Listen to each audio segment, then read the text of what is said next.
ৰাজ্য চৰকাৰৰ চৰম গাফিলতি গণৰাজ্য দিৱসত নাথাকিব অসমৰ প্ৰতীকপট কাৰ ভুলৰ বাবে বঞ্চিত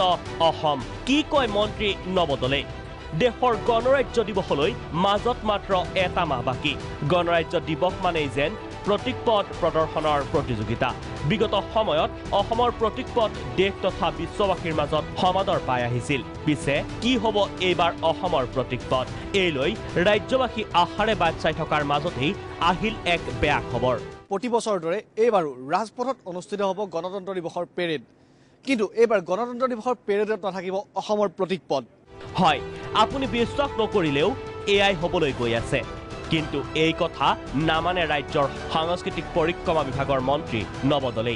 অসমৰ ফালৰ পৰা শুৱালকুছিক লৈ যেহেতুকে মানে আমাৰ বাপুজীয়ে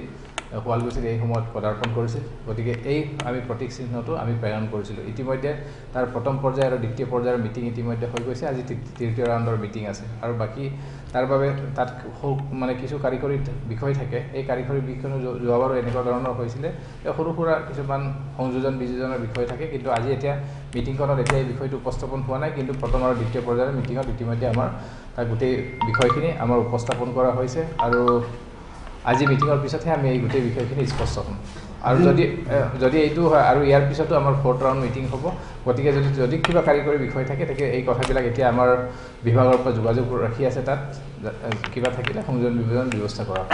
হওক আপুনি আশা কৰাটোৱে বাস্তৱ হওক আমি আশংকা কৰাটো মিছা হওক অন্ততঃ আকৌ এবাৰ ৰাইচিনা হিলৰ পৰা ইণ্ডিয়া গেটৰ মাজৰ ৰাজপথত জিলিকি উঠক অসমৰ শুৱালকুছি যদিহে ভবা ধৰণে অসম গণৰাজ্য দিৱসত বঞ্চিত হয় তেন্তে তাৰ নৈতিক দায়িত্ব কোনে ল'ব সেয়া হ'ব ৰাজ্যবাসীৰ বাবে ডাঙৰ প্ৰশ্ন